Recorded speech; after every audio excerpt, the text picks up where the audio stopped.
They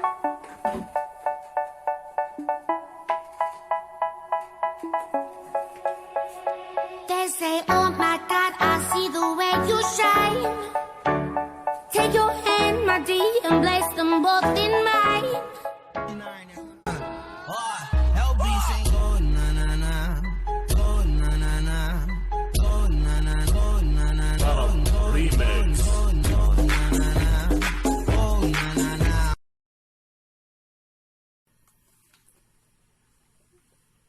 Oi pessoal, eu sou a professora Ana Paula e esse vai ser o nosso canal de comunicação para darmos continuidade aos nossos estudos. Na aula de hoje, nossa primeira aula online, nós vamos estudar um pouco sobre a literatura, especificamente o gênero lírico. No gênero de hoje, nós precisamos relembrar os gêneros que já foram estudados, que são os gêneros épico e o gênero dramático. Durante nossos estudos, nós falamos sobre o conceito de literatura em alguns momentos e cada um pôde expressar o que pensava a respeito da literatura, além de termos discutido alguns pontos referentes ao filme que assistimos, que falava especificamente sobre a literatura e sobre os pontos positivas que a literatura traz para cada criatura humana. Então, dessa forma, podemos dizer então que a literatura ela é uma manifestação artística e a palavra é o principal elemento, é a matéria-prima da literatura. Entretanto, divisão tradicional, na divisão tradicional nós temos esses três gêneros: o gênero lírico, o dramático e o épico. Cada um deles tem as suas peculiaridades. Nós já vimos algumas coisas a respeito de texto literário, texto não literário. Sabemos que os textos literários, eles são textos que são muito ricos, vamos dizer assim, em linguagem conotativa, que é a linguagem figurada. E os textos não literários, eles são chamados de denotativos, porque eles são reais, são baseados em fatos reais. Especialmente, então, são mais específicos de jornal. Os noticiários, eles são denotativos, por mais que alguns, para chamar a atenção, usem uma linguagem, de certa forma, conotativa. Bom, o gênero épico, como você já sabe, se trata de uma história narrativa, de fundo histórico. São feitos históricos de grandes heróis de um povo. São epopeias. O narrador épico mantém um distanciamento em relação aos acontecimentos. Ele normalmente narra em terceira pessoa. Um dos textos épicos brasileiros são os Lusíadas, que é de Camões. E o gênero dramático, que é uma das minhas paixões particularmente, que é o gênero teatral, certo? O texto dramático são os que têm voz narrativa, são entregues a personagens que contam a história por meio de diálogos e monólogos. Exemplo disso são os dramas gregos, porque drama em grego significa ação. E por isso dramático, porque é uma ação, feitos para serem representados, e eles são divididos entre tragédia e comédia. Mas isso era só para nós relembrarmos, certo? Vocês já sabiam que os épicos, eles narram aqueles fatos históricos com seus heróis e heroínas. E o dramático é o texto mais ligado ao teatro, com suas falas, suas ações, rubricas, entre outros pontos.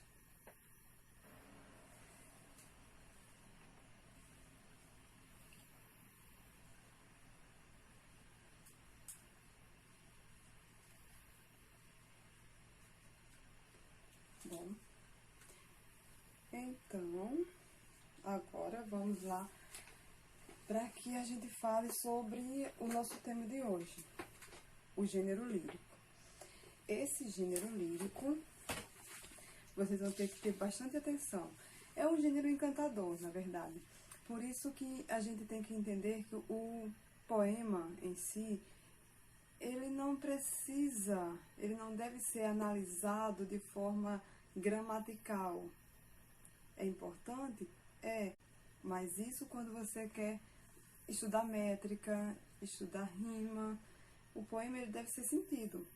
A gente já falou sobre isso, a diferença entre poema e poesia. Vocês podem até escrever aí nos comentários, se vocês lembram, a diferença entre poema e poesia. Que não é a mesma coisa, gente. A poesia eu não vou dizer, né? Que vocês vão lá. A poesia lírica, ela surge como uma forma de atender um anseio humano. A expressão individual e subjetiva. Porque lírico vem de lira.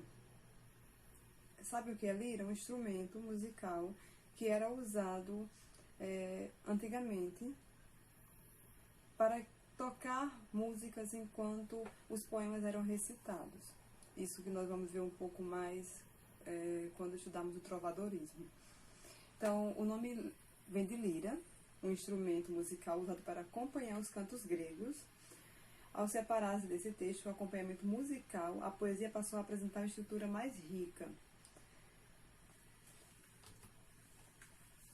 Com a poesia tendo como suporte esses pontos que nós vamos precisar estudar, e para isso vocês vão ter que ter um pouquinho de dedicação, a métrica e o ritmo das palavras. Vocês não acham bonito uma poesia, um poema, quando ele é declamado e ele tem aquelas rimas perfeitas? Então, é por isso que ele fica tão bonito. Mas o poema ele não precisa necessariamente ser tão estruturado a ponto de perder o sentimento que ele tem a intenção de transmitir. Eu pontuei aqui a métrica, o ritmo, aí vem os elementos de metrificação, os elementos de versificação, que são os versos e as estrofes. Então, vamos dar uma olhadinha em como se estrutura um soneto, trabalhando aqui com o soneto de fidelidade, mas existem vários outros sonetos belíssimos, como vocês poderão ver.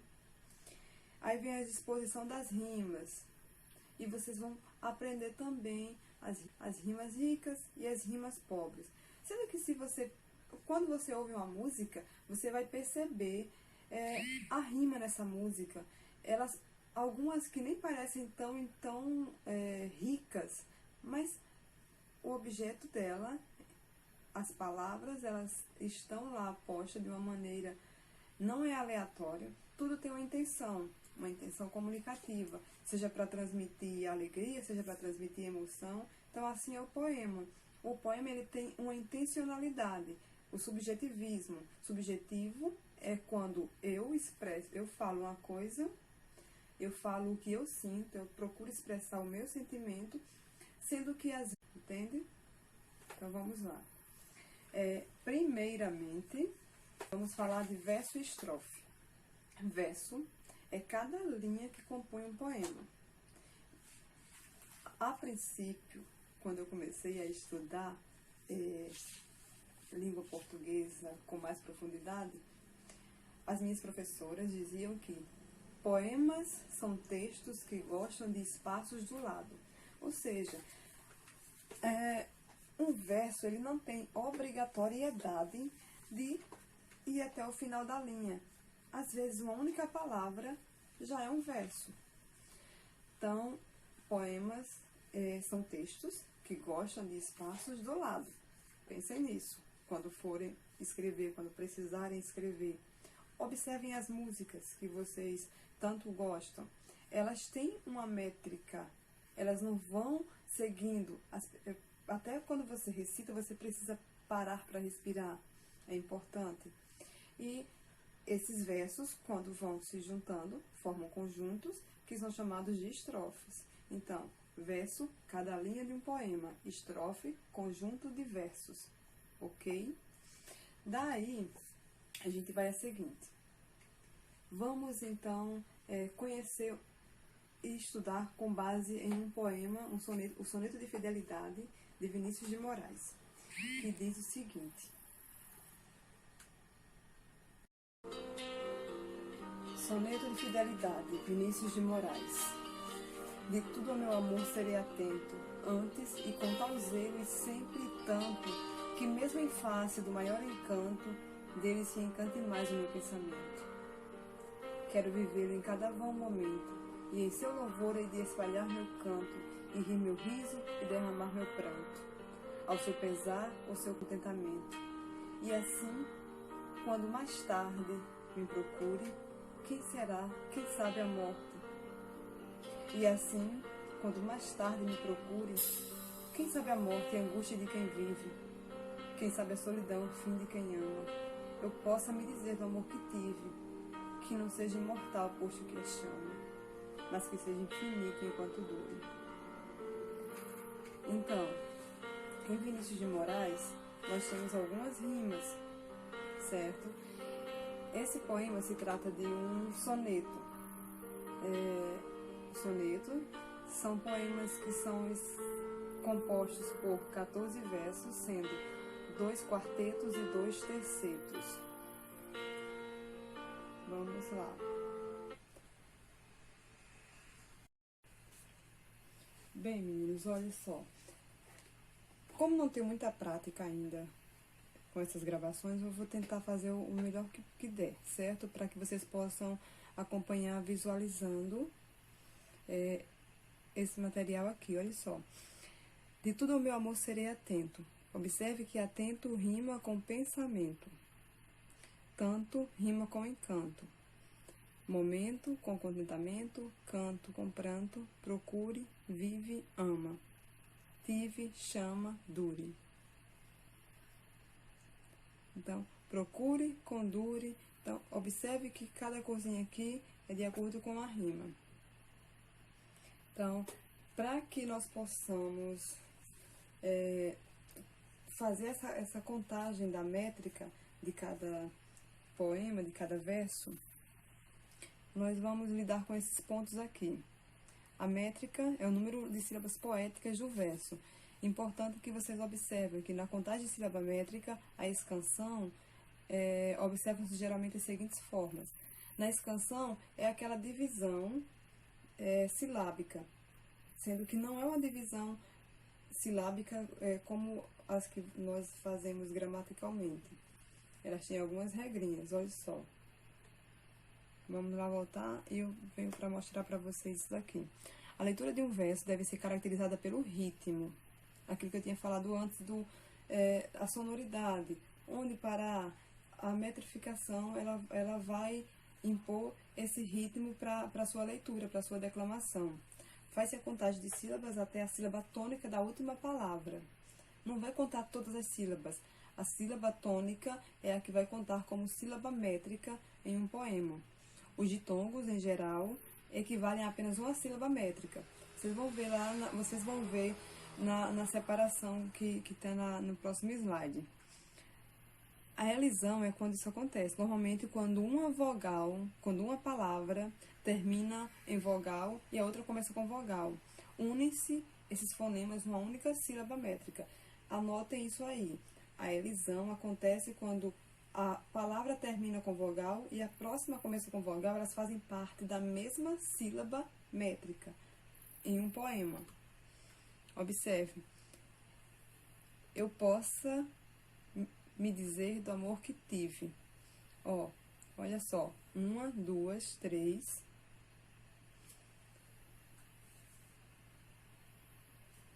Deixa eu pegar aqui um lápis para que eu possa apontar para vocês. Observe aqui. 1, 2, 3, 4, 5, 6, 7. Aqui uma elisão, porque o do termina com O e o amor, que é a próxima palavra, começa com A. Então, do amor que tive. 10 sílabas métricas, porque o tive é a sílaba tônica. Que não seja imortal, posto que é chama. A mesma coisinha acontece aqui, ó. Uma elisão, uma elisão. mas que seja infinito enquanto dure. Então, se nós formos contar, essa sílaba aqui destacada, ti, chan, du, ela é a 10ª sílaba, e por isso é um poema em versos decassílabos. Aí nós temos essas possibilidades aqui. Redondilha menor, quando tem apenas 5 sílabas métricas, por exemplo. Você pegou o verso, você separou, fez essa escansão dele, que isso aqui chama de escansão. Você fez a escansão, essa separação métrica, e ele tinha apenas 5 sílabas métricas, então ele é uma redondilha menor. Se acontece de ter 7 sílabas métricas, redondilha maior. Se for 10 sílabas métricas, como é o caso desse soneto de fidelidade, chama de decassílabo. É a mais comum, eu acredito que seja uma das mais fáceis de ser escrita. E o alexandrino é quando ele tem 12 sílabas métricas ou mais, ok? E também nós temos poemas que não têm essa metricidade tão exata, que a gente chama de versos livres, ou sem métrica regular. Então, preste atenção, se precisarem retornar aí, retornem. Isso vai ser facilitado quando vocês começarem a treinar a fazer essa escansão. Gênero lírico e poético. Aí vem as rimas. Rimas ricas, rimas pobres. Como classificar essas benditas dessas rimas, certo? Vamos lá, então.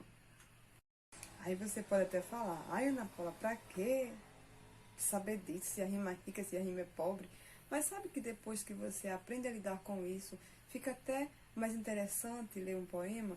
Claro, não percam a essência da poesia, mas é interessante você saber interpretar uma leitura, e isso vai ajudar de alguma maneira a melhorar a sua visão sobre os poemas que você lê. Melhora a sua qualidade de leitura e você vai buscar leituras mais primorosas de autores brasileiros também. Essa coincidência de sons parcial entre as palavras no final ou no meio dos versos são as classificações das rimas quanto à categoria gramatical.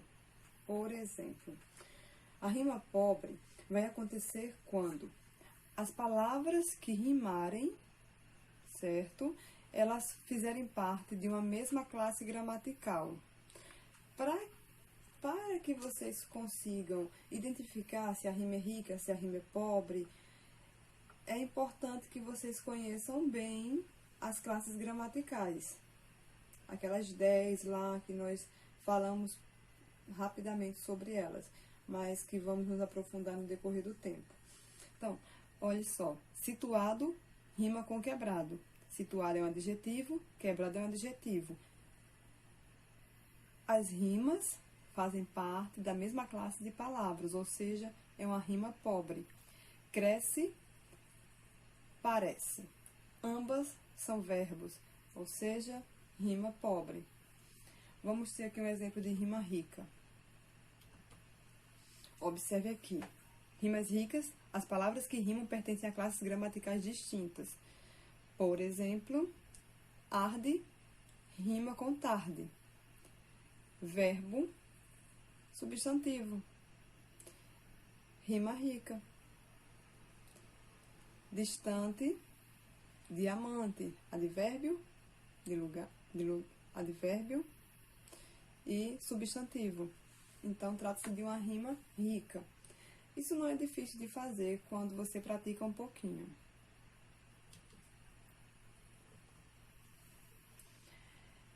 Daí, para concluirmos esses pontos do gênero lírico, nós vamos ver só aqui a disposição das rimas ao longo do poema.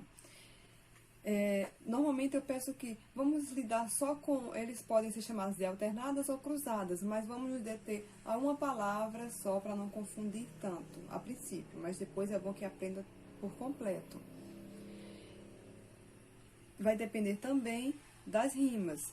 Incendeia, coração, passeia, canção. Incendeia rima com passeia. Então, eu vou nomear como A, as duas que rimam. Coração com canção, B. E assim vai seguindo. Isso se tivesse uma outra palavra na mesma estrofe, que tivesse um outro som, seria C, e na sequência D, e assim por diante. Então, quando acontecer de ficar dessa maneira, as rimas A, B, chama de alternada ou cruzada. Nós também temos as rimas que são paralelas ou emparelhadas. A, B, aniquilar, olhar, montanhas, entranhas. A, B. E as interpoladas ou opostas, observe, espelho, rima com conselho, são pontas. Então, disfarce, disfarçar-se. B e B. Então, eu tenho aqui a primeira que rima com a última e tenho aqui duas juntinhas interpoladas, certo? Então, meninos, como o vídeo acabou se alongando muito, para que vocês tenham maior facilidade para compreender o que foi dito, eu creio que ficou um pouco complexo. Então, vocês vão fazer o seguinte: vocês vão ver, anotar lá no caderninho de vocês para estudo, o que é a métrica, certo?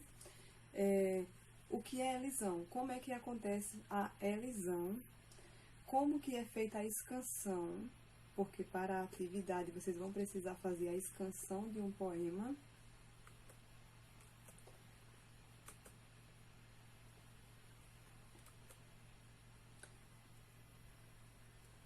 Anotem sobre as principais medidas de um poema. Quais são as principais medidas de um poema?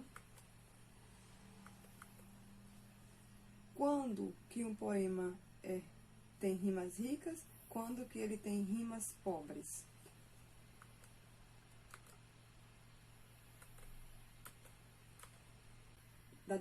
Observem com cuidado a disposição das rimas em um poema, para saber se ele se trata de um poema de rimas alternadas, de rimas paralelas ou de rimas interpoladas. E tudo vai ser com a prática. Então, nós vamos praticando, vamos melhorando, até chegar àquele ponto que nós desejamos, certo? Então, a gente vai encerrar o vídeo. Qualquer dúvida, vocês podem colocar aqui nos comentários as questões que vocês consideram mais importantes. Não se envergonhem de perguntar, não achem que é bobagem. Se for bobagem, a gente vai rir junto e ponto final. E todo mundo acaba que a sua dúvida pode ser a dúvida de um colega também. Então, vamos tirar essas dúvidas, vamos produzir e a atividade já vai estar lá disposta para vocês no Google Forms. Eu vou estar mandando o link para vocês da atividade, ok? Então, vocês vão ter o seu tempinho lá para responder e aproveitem os poemas, leiam mais, melhorem seu vocabulário, melhorem sua leitura, sua interpretação e vamos para frente. E também aceito dicas para poder melhorar isso aqui, porque é a primeira vez, né, que a gente faz isso. Então, é vivendo e aprendendo. Nárnia. Ó.